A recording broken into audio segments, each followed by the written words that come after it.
Hello, this is Jimmy Steller, and with me is my younger brother, Rorschach the Third. What's up, YouTube? First time reviewer. Thanks for having me, Jimmy. Thanks for being here, Rorschach. No problem. Anywho, on to the movie, The New World. First, I'm going to give my opinion of it, and then Rorschach's going to give his opinion of it.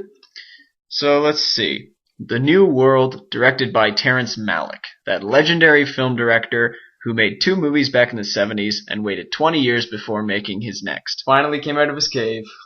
As you so wonderfully put it.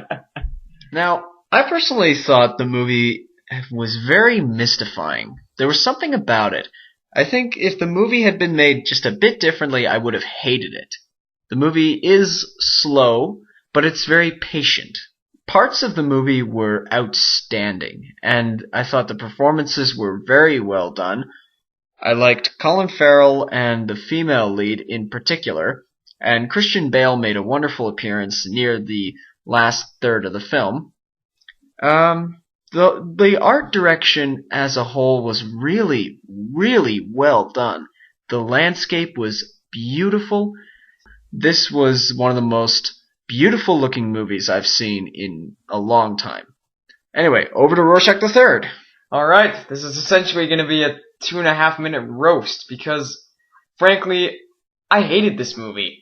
I'm sorry if I offend any Colin Farrell fanboy out there who had a religious devotion to this film, but it was so slow. I remember watching this when I was 12 years old, and I was just thinking, where's the human native action?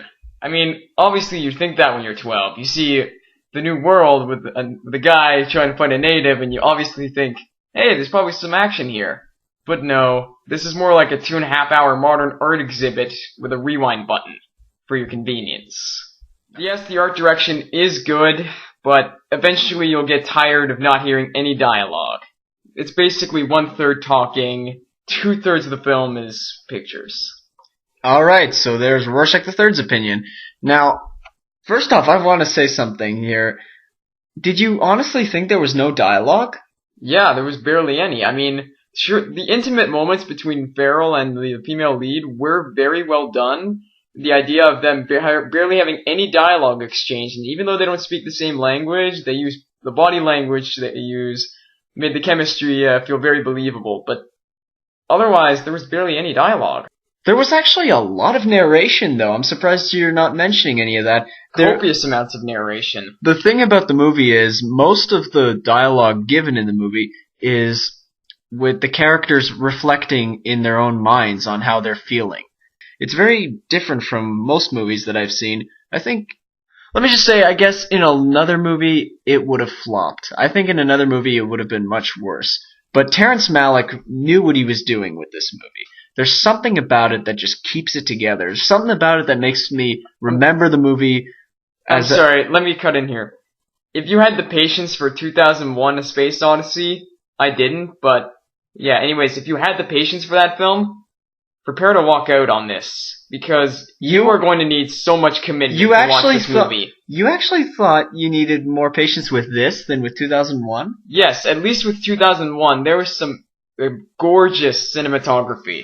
And you didn't think there was any gorgeous cinematography in this one?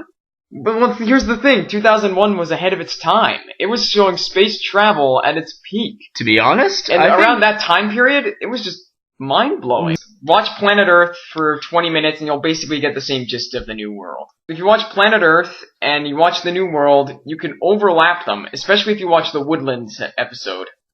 You see, I really don't understand that point of view there, man, because Planet Earth is entirely different from The New World. I wouldn't say so. Planet Earth is an artistic representation of the world. New World is an artistic representation of a particular continent that was unexplored at the time. And you didn't like at all the story itself? The story itself... Well, before we get into that, though, let's actually go over the story for those people who haven't seen the movie yet. The idea is that the Europeans have made the first landing into Virginia. And it's basically the legendary story of who we call now Pocahontas. Of course, the movie never calls her Pocahontas, except in the credits. Pocahontas basically saves John Smith from death And this begins the brief period where Pocahontas and John Smith got to know each other despite their cultural differences and their age differences. Eventually, Pocahontas and John Smith form a bond, which most people say was out of love, and the two of them help the settlers survive the first winter. This leads to later conflicts when the natives demand that the Europeans leave in the spring, and the Europeans refuse to leave. And this starts a huge conflict between the natives and the Europeans, until eventually John Smith and Pocahontas find that they cannot continue their love affair, well, if you can call it a love affair, and eventually John Smith leaves on a new expedition given to him by the king, and leaving Pocahontas trapped in the settlement by herself, isolated. This leads then to Christian Bale's appearance as John Rolfe, and from there it's history where Pocahontas married John Rolfe, traveled to England to see the King and Queen of England, and yeah, the rest is history. So, I mean, I thought that whole storyline, though, the way they portrayed that... It was cliche. It was very accurate to history, Passchendaele had a better love story than this. And Passchendaele was disjointed. No, you cannot... you did not just say that. I said that. Are you serious? Even though there was some very good chemistry between these two people, the fact that he just leaves her without even so much as a goodbye, just lying about his death. But you can see why he does that. The movie gives reasons and explanations to why he does what he does.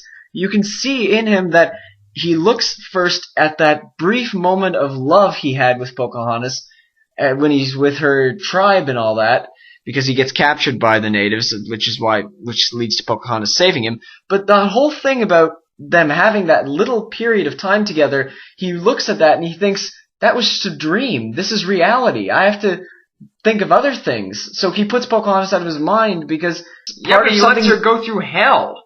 That's not entirely his fault, though.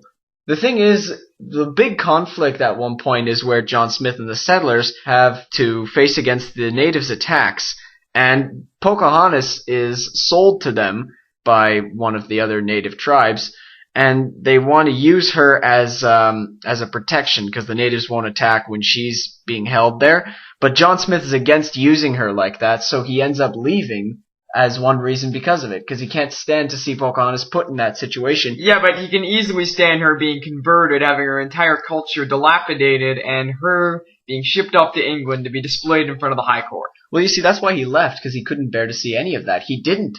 He was never there to see that, and it was never his fault. He kind of turned a blind eye, though. Well, he could have stuck up for her. To be fair, what else could he have done? He did stick up for her, and he got punished for it. Well, if his love for her was that strong for that brief period of time, I don't think he could shelve that away too quickly. Well, he didn't, as the movie shows as well. See, the thing about this movie is, it's patient. The movie is... It's not patient. Yeah, it just knows that you're sitting through it for at least a good 3 hours, 2.5 hours, and it's just sitting there like, keep watching, something's gonna happen, you'll miss it. And things do happen. The thing that I've noticed about some movies that I've seen, some of the best movies I've ever seen were also the longest movies I've ever seen. Hamlet, Kenneth Branagh's movie Hamlet, was amazing, and Once Upon a Time in America, I consider one of the greatest gangster movies of all time. It's 4 hours long. Sometimes movies work when they're longer.